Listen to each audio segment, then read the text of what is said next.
Tuh. Bismillahirrahmanirrahim. Alhamdulillahirabbil alamin. Wa bihi nasta'inu ala umuri dunya waddin. Wassalatu wassalamu ala asyrafil anbiya'i wal mursalin sayyidina wa maulana Muhammadin wa ala alihi wa sahbihi ajmain. Rabbis shrahli sadri wa yassirli amri wahlul 'uqdatam min lisani yafqahu qawli. Amma badu.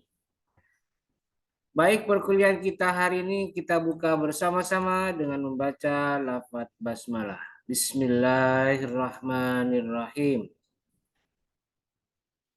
Oke, mahasiswa jurusan HKI semester 5 kelas A. Hari ini kita masuk kembali di kelas Fikih Munakahat 2 pada pertemuan kelima. Dan saya akan sampaikan terlebih dahulu link absensi yang silakan kalian isi sambil jalan. Dan nanti pada akhir perkuliahan akan saya tutup. Jadi tolong jangan di-share linknya supaya mereka yang tidak masuk tidak absen. Jadi saya minta kejujurannya. Yang hadir di kelas ini tolong jangan di-share. Jadi yang mengisi hanya yang hadir di Zoom meeting kali ini. Oke, saya share ya, bentar. Coba diaktifkan semuanya lah videonya, ya coba yuk. Kelas A ini semuanya aktifkan videonya. Yuk. Masa yang nongol cuma 2-3 orang ini. Yang lain kemana ini? Ayo. Kalau kelas itu ya harus ada semuanya hadir, kelihatan, memperhatikan. Sama kayak ketemu dengan makhluk gaib ini. Kalau tidak ada videonya makhluk gaib ini berarti. Oke, sudah saya share link absen, silakan diisi dan akan saya tunggu sampai akhir kelas berlangsung. Jadi nanti setelah selesai saya langsung tutup. Oke, baik, materi kita kali ini adalah tentang kedudukan harta dalam perkawinan. Kedudukan harta dalam perkawinan. Materinya singkat, karena materi ini adalah materi tentang harta dalam perkawinan. Dan ini merupakan satu materi yang bagian pentingnya tidak banyak dibahas di fikih klasik. Fikih mutaqaddim, karena memang pembahasannya sedikit. Kalau bicara harta maka akan banyak arahnya, kalau dalam fikih itu banyak arahnya ke muamalah. Jadi apa itu akad dan bagaimana cara macam-macam harta, karena ada istilahnya macam-macam harta. Nah itu arahnya ke muamalah. Maka nanti banyak persoalan harta itu bicaranya di fikih muamalah, bukan di fikih munakahat. Tidak banyak ya. Nah, karena itu nanti tidak banyak yang akan saya sampaikan karena singkat. Dan banyaknya materi ini karena di era sekarang sudah mulai dibahas. Misalnya harta bawaan itu apa, harta bersama itu apa. Nah, itu istilah-istilah yang baru dimunculkan di era sekarang, era modern, era saat ini. Jadi fikih tidak banyak. Dan dalam Islam tidak mengenal harta bersama, tapi hanya berkaitan dengan harta itu ya dikelola secara bersama-sama. Artinya kalau istri meminta haknya, misalnya minta dibelikan jatah apa, ya serahkan, suami berkewajiban untuk menyerahkan. Dan Al-Quran tidak secara eksplisit menerangkan tentang hak bersama bagi suami dan istri tentang harta. Oke. Baik, kita langsung ke modul saya. Ini modul saya ya. Ya, ini sudah muncul belum? Oke, baik, sudah muncul atau belum ini? Oke, ya sudah. Ini dia materi keempat, yaitu kedudukan harta dalam perkawinan. Yang kita bahas ada dua. Pertama, harta bawaan itu apa? Dan menjelaskan tentang harta bersama dari suami dan istri. Oke. Nah, kita lihat di pasal, nah ini karena lebih banyak aspek pembahasannya berbicara tentang regulasi, tentang aturan-aturannya, maka justru nanti yang kita kutip banyak bersumber dari undang-undang maupun kompilasi hukum Islam. Nah, kita lihat di pasal 35 Undang-Undang Nomor 1 Tahun 74 tentang perkawinan bahwa yang dimaksud harta benda itu atau dimaksud harta yaitu adalah sesuatu yang diperoleh selama perkawinan. Jadi harta benda itu, harta yang dimaksud harta bersama itu adalah sesuatu atau harta yang diperoleh atau didapatkan selama terjadinya satu perkawinan. Nah, istilahnya itu banyak, berbeda-beda di Indonesia, di kawasan Nusantara. Misalnya di Aceh ada istilah hurtasi harkat, bacanya gimana saya nggak tahu. Atau di Minangkabau harta suarang. Kalau di Sunda tumpang kaya, guna kaya. Kalau di Makassar barang cakar. Atau kalau di Jawa ya gonogini. Itu istilah harta bersama. Harta gonogini. Jadi harta gonogini atau harta siharkat atau tumpang kaya ini adalah harta yang didapatkan pada saat suami istri atau harta yang didapatkan mulai saat suami istri selesai melaksanakan akad nikah.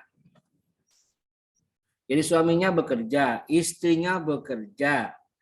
Nah, saat mereka melaksanakan akad, nah setelah itulah dimulailah istilah harta bersama. Jadi ada harta gonogini. Jadi artinya disepakati atau tidak disepakati, harta bersama itu ya mereka harta bersama itu adalah mereka ketika mereka melakukan akad, disitulah mulai terjadinya harta bersama. Jadi kalau misalnya istri sudah punya harta sebelum menikah, maka itu bukan harta bersama atau harta gonogini, tetapi harta bawaan istri. Atau juga suami. Suami sudah bekerja 5 tahun sebelum mereka menikah. Maka 5 tahun sebelum mereka menikah atau uang yang didapatkan, gaji, honor, bonus, dan lain sebagainya itu adalah milik suami. Kalau itu terjadi sebelum perkawinan. Nah, berikutnya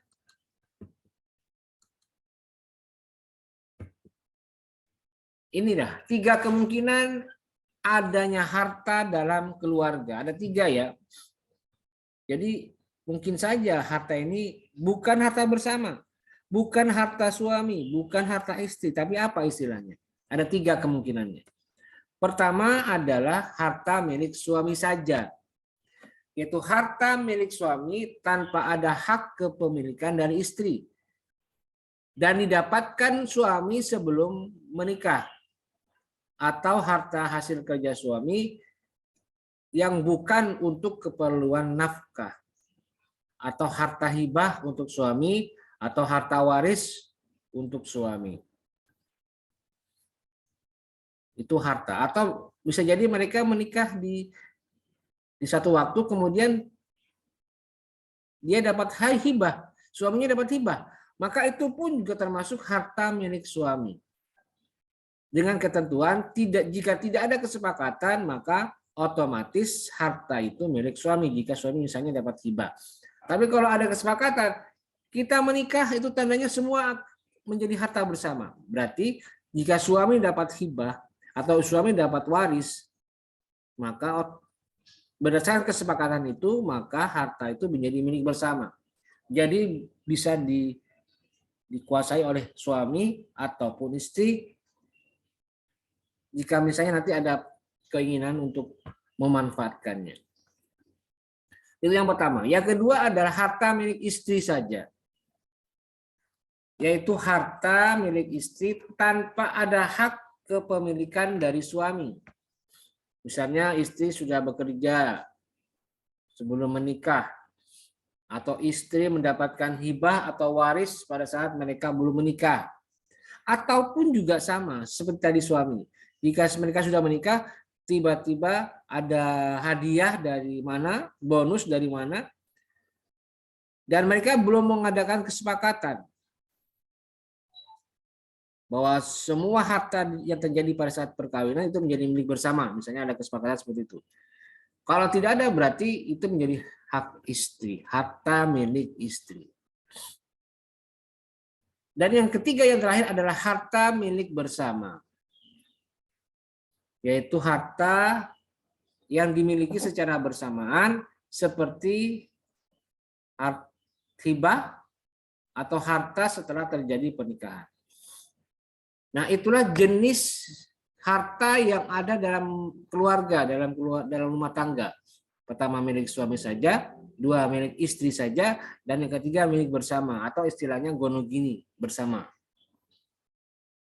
Nah, hadisnya dasarnya adalah hadis riwayat Aisyah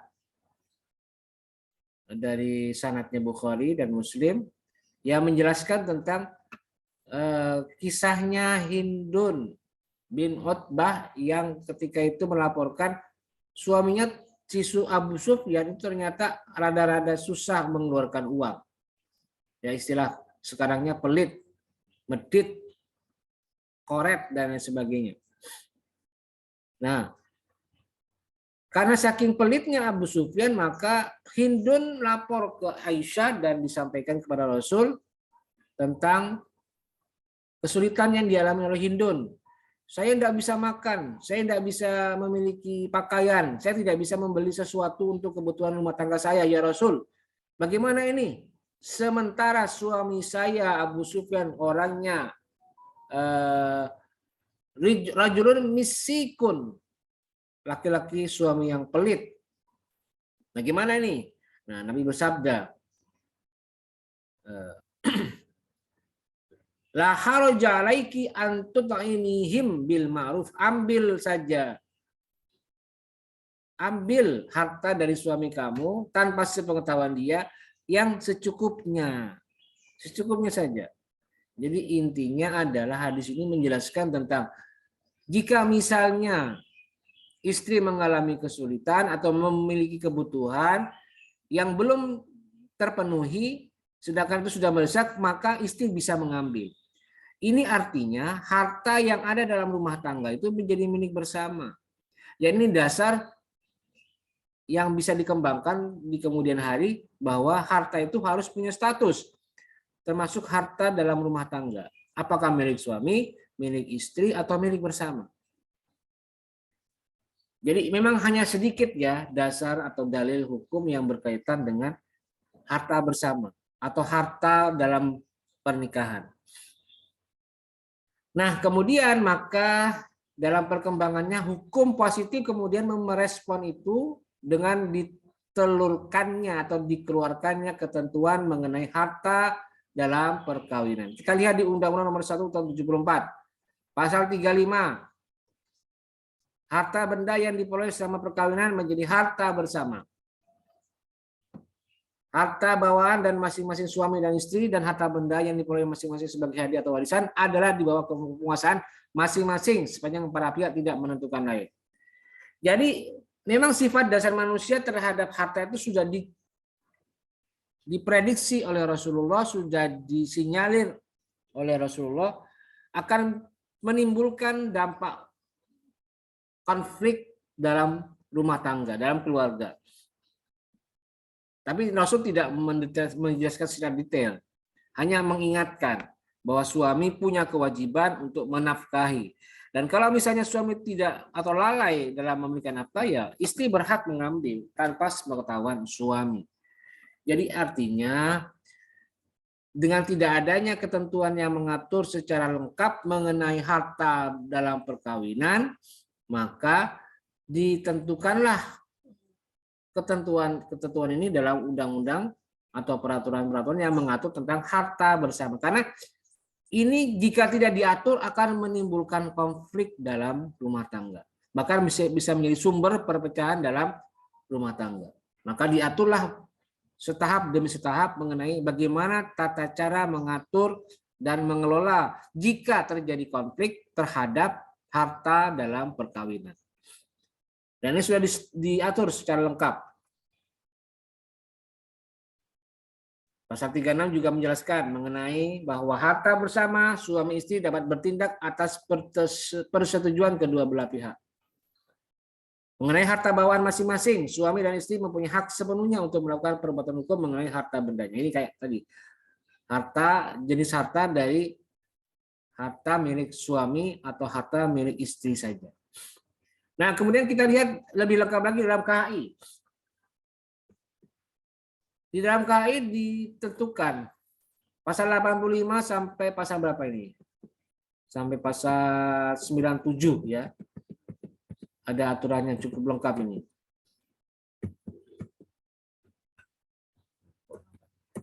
Nah, ini. Pasal 85 mengatakan bahwa adanya harta bersama dalam perkawinan tidak menutup kemungkinan adanya harta milik masing-masing suami atau istri. Jadi KHI memberikan ruang kemungkinan adanya rumah tangga yang memberikan porsi yang lebih luas terhadap kemungkinan adanya suami atau istri itu punya harta sendiri, gitu ya. Jadi ya kayak tadi, harta bersama, ada harta milik suami, ada harta milik istri saja. Di pasal 86 sudah mulai lebih lengkap ini, misalnya tentang percampuran antara harta suami dan istri. Pada dasarnya tidak ada pencampuran antara harta suami dan harta istri karena perkawinan. Jadi perkawinan bukan berarti menyatukan harta masing-masing. Mungkin saja masih tidak menutup kemungkinan bahwa masing-masing suami dan istri itu punya asetnya masing-masing, punya kekayaan masing-masing, punya kekuasaan masing-masing. Dan itu mungkin saja dan tidak menutup kemungkinan terjadi. Jadi kalau istri punya hak harta sendiri, ya hak istri untuk mengelola. Suami juga begitu, punya harta dan dia punya hak untuk mengelolanya. Di pasal 87 juga disebutkan mengenai harta bawaan masing-masing. Nah, ini silakan dibaca. Sama ini terkait warisan. Dan juga di ayat 2 juga mengatur tentang hak untuk melakukan perbuatan hukum atas harta tersebut. Nah, kemudian di pasal 88 diatur mengenai perselisihan. Jika terjadi perselisihan, ini harta siapa ini? Maka perselisihan atau sengketa itu bisa diselesaikan di pengadilan agama. Terus nanti ada penjelasannya secara lengkap, sudah jelas itu ya di pasal 89, 90, 91, 92, kemudian 93, 94, 95. Nah, nanti silakan kalian baca sendiri terkait bagaimana hukum positif mengatur jika terjadi sengketa antara suami dan istri mengenai harta dalam perkawinan. Oke, baik, saya kira cukup.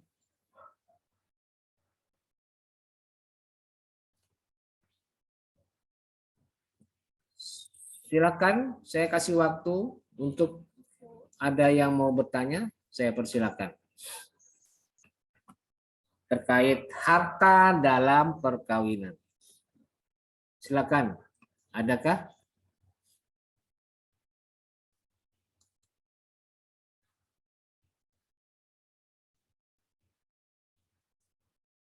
Tidak ada? Kalau tidak ada ya sudah, tidak apa-apa. Saya akan selanjutkan dengan tugas. Oke. Ya. Saya akan tampilkan tugas apa yang akan kalian kerjakan di tugas kali ini. Oke, sebentar ya. Saya tampilkan di Google Classroom.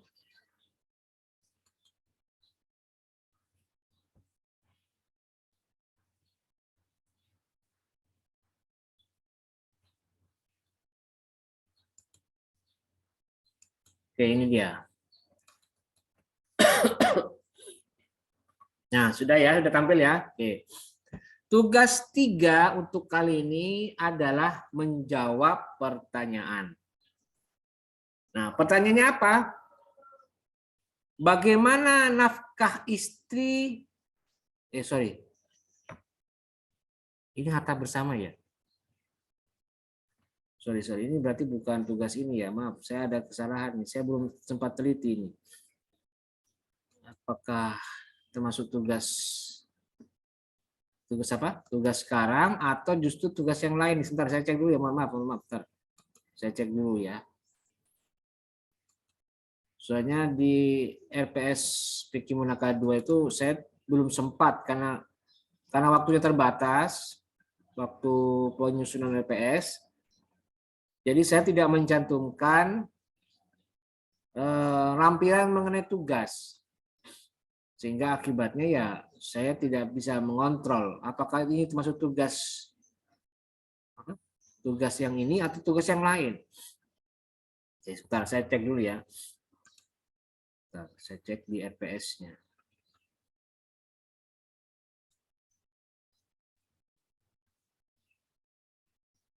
Poin kelima.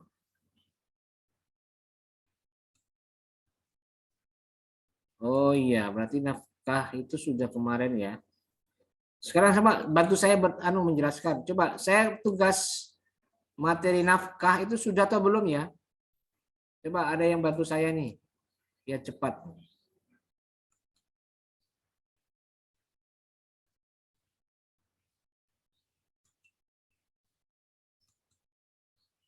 Ayo siapa yang bisa menjelaskan? Bantu saya.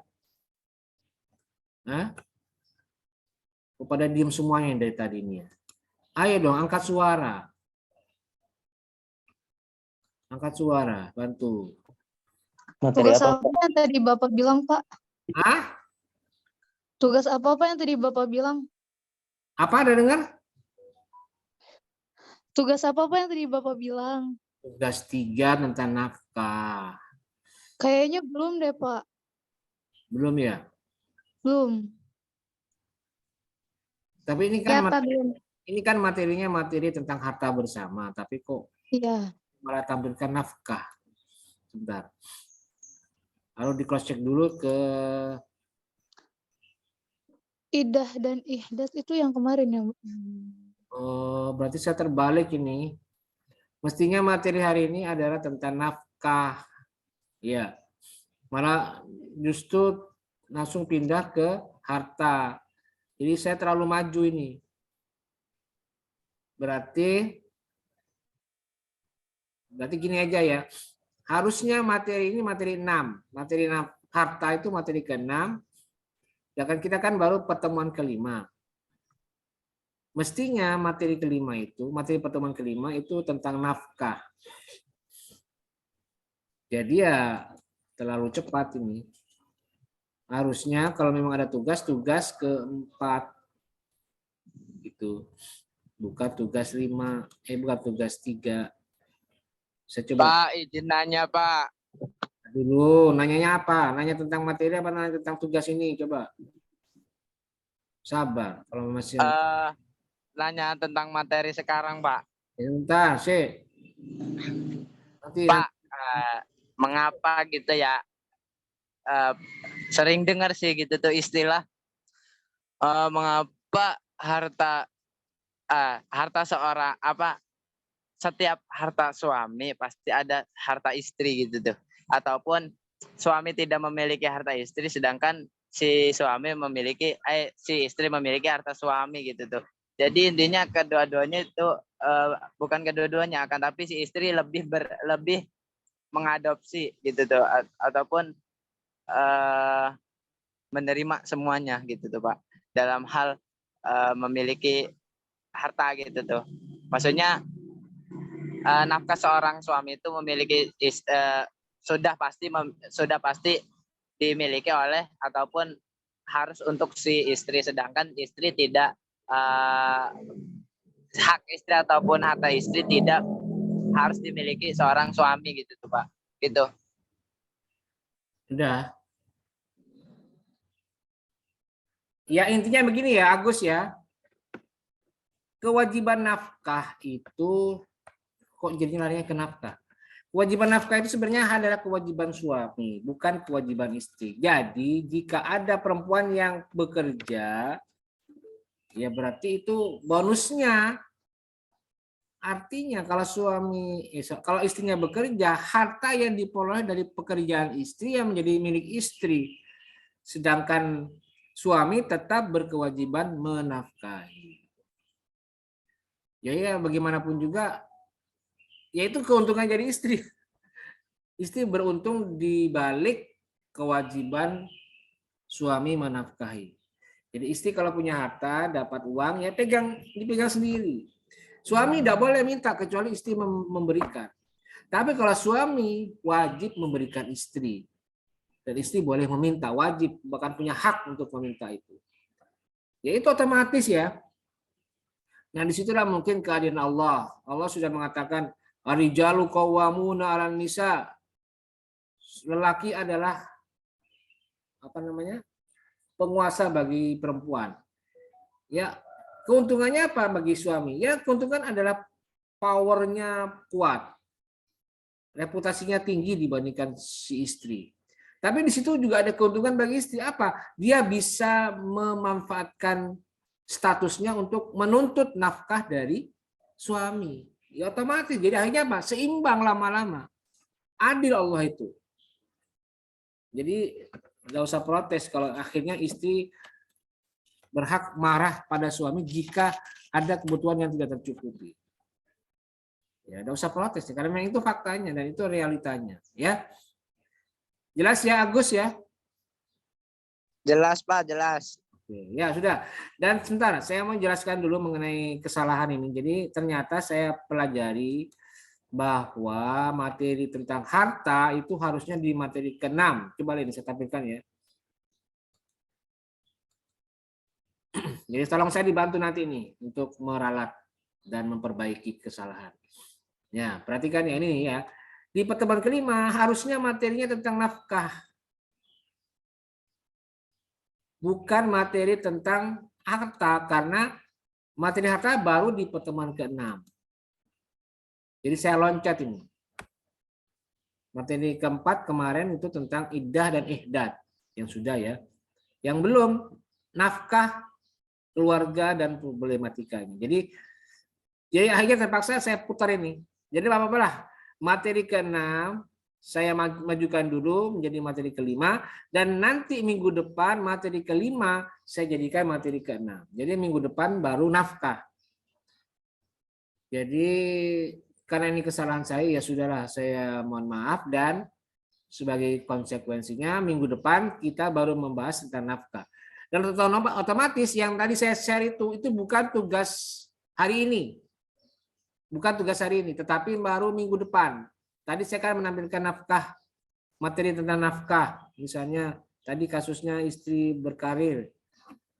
Bagaimana mengatasi nafkah istri yang berkarir. Nah, itu bukan sekarang, tapi minggu depan. Ya.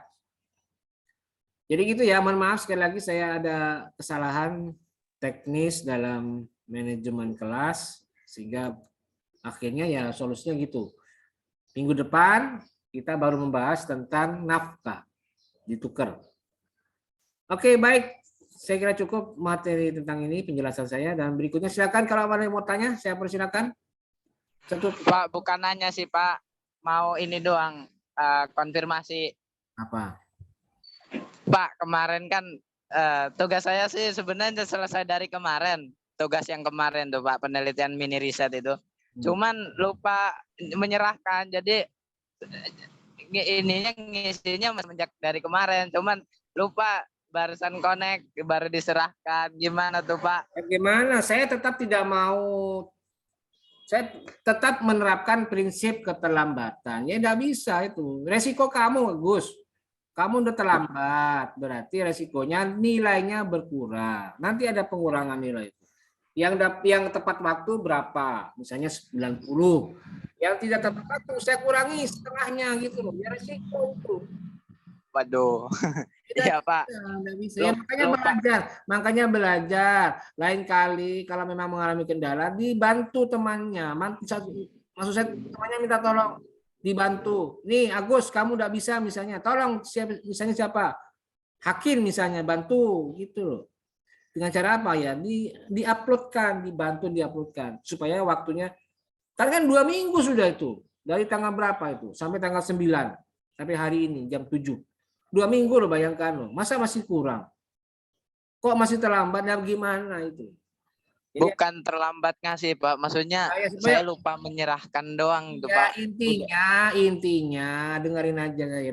Dosa di komentar. Intinya kamu kurang teliti. Tidak dikumpulkan. Padahal kan sudah jelas itu aturannya. Kalau sudah waktunya segera kumpulkan. Nanti kalau sudah terlambat tidak bisa kayak begitu. Harus segera dikumpulkan. Ini jadi pelajaran buat kalian yang lain. Saya tetap ketat dalam hal masalah batas akhir. Kalau sudah lewat itu ya sudah berarti terlambat. Jadi tolong dijaga baik-baik, ya. Mohon maaf untuk masalah ini saya lebih disiplin. Kalau masalah keterlambatan di kelas saya kasih rukhsah dispensasi tidak kena keterlambatan. Tapi kalau urusan tugas ya udah.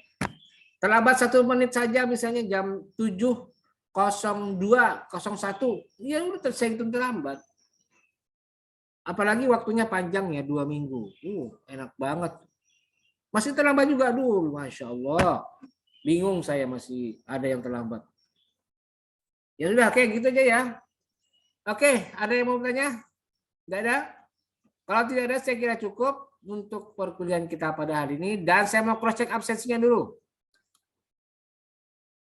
Berapa orang yang hadir?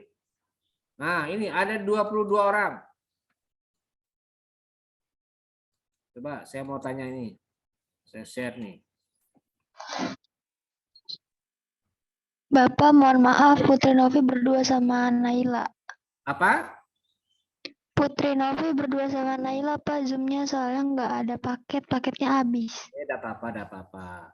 Bagus itu. Kalau perlu gini ya, saya sarankan nanti gini aja. Biar enggak repot, ada nanti yang di kelas bawa laptop. Ya.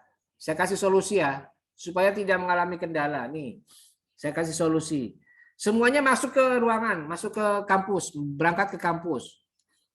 Kemudian nanti satu orang ada yang bawa laptop. Nah, nanti lihat di ruangan berapa? Ruangan 3 itu ada nggak fasilitas LCD proyektornya? Kalau ada, colokin itunya laptopnya supaya bisa tampil ke seluruh kelas dan yang lain masuk di situ. Nah, baru setelah itu kuliah bersama-sama melalui chat room atau melalui Zoom meeting yang ada di situ. Satu orang aja tidak apa-apa, saya masih memaklumi. Tapi nanti saya minta cross check siapa yang hadir, siapa yang tidak hadir. Makanya saya cross check sekarang. Jadi gitu ya. Begitu caranya, solusi saya. Jadi kuliah bersama itu di satu kesempatan. Jadi yang tidak masuk ya otomatis tidak bisa. Kecuali begini, misalnya ada yang tidak bisa datang ke kampus, nah bisa Zoom meeting di rumahnya, tapi tetap menampilkan dirinya. Oke, sekarang saya cross check nih. Jumlah yang hadir 20 orang, yang absen 23. Al-Fauzi Salah mana? Hadir Pak, hadir. Oh ya, oke, Al-Fauzi Salam. Oke. Anggriani Tri Lestari mana? Hadir, Pak. Oke, ya. Berikutnya Vina Rahmatika, Ana. Ada? Ada, Pak. Oke. Putri Khatami ada? Ada, Pak. Mana nih Putri Khatami ini? Ada Putri Khatami? Hadir, Pak. Oke, ya berikutnya Muhammad Rizki ada? Hadir, Pak. Oke. Berikutnya Rizky Muhammad Arsy. Hadir, Pak. Oke, ya. Berikutnya Nihayatul Faudilah. Hadir, Pak. Oke. Baik. Berikutnya Khalisah Naila Lesmana. Khalisah. Hadir, Pak. Oke. Videonya pada aktif itu videonya itu. Ya, udah. Mira Syifa, mana Mira? Mana Mila? Oh, enggak ada Mila ini. Oh ya lupa. Hadir Pak. Oh ya ya, oke Mila. Berikutnya bagus. Sri Puji Mulyani, mana? Hadir, Pak. Oke ya, baik. Berikutnya Mia Sukmawati, mana? Hadir, Pak. Oke, baik. Berikutnya Irfan Fauzi, mana Irfan? Pak, maaf, Irfan Fauzi tadi lagi berangkat ke kampus, Pak, barusan dari rumah. Ya mana orangnya? Kalau tidak ada saya deret loh ini Irfan. Berarti tidak masuk dia. Mungkin Iya, di jalan, Pak. Iya. Tadinya masuk ke mic, Pak. Ya harusnya ada dong. Irfan Fauzi.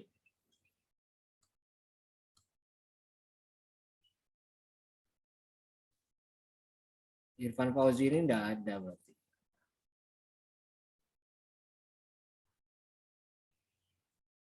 Bentar, saya cek ini. Dia ngisinya izin apa hadir?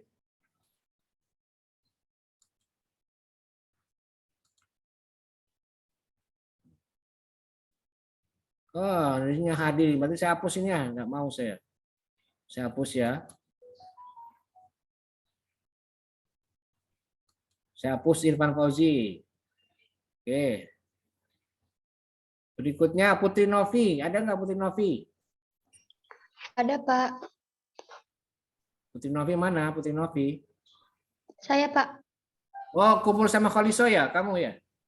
Iya, Pak. Oke, ya sudah berikutnya. Saya cross check dulu ini. Siapa ini? Munawaroh, mana Munawaroh? Ada tadi ya Munawaroh. Munawaroh hadir, Pak. Anaknya pada muncul semuanya itu. Anak-anaknya. Oke, berikutnya. Abdullah Nur Agis, Nur Agis. Hadir, Pak. Oke, ya berikutnya. Siapa ini? Fitriah Tahta Alvina. Hadir, Pak. Oke, ya berikutnya. Siapa ini? Dewi Kartika. Dewi Kartika ada? Hadir, Pak. Oke, ya. Berikutnya. Agus Maulana. Oh, Agus tadi itu ya, sudah ya. Oke. Hadir, Pak. Berikutnya. Muhammad Hakim Nazili. Hakim. Saya, Pak, hadir, Pak, hadir. Oke, ya, baik. Berikutnya. Tinggal berapa orang? Muhammad Farhan Munawar. Hadir, Pak, hadir. Oke, ya, berikutnya. Putri Syazwina. Syazwina. Hadir, Bapak, hadir. Oke, ya, berikutnya. Nambah satu lagi tadi. 21. Oke, ya, berikutnya Wildan Abdurrahman. Mana Wildan? Mana Wildan? Nah, ini juga nggak ada ini berarti ya. Saya hapus ya. Kalau nggak ada saya hapus. Berarti ketahuan nih. Wildan Abdurrahman tidak ada. Saya tanya dulu, saya cek hadir, tapi tidak ada. Tidak ada ya? Saya hapus.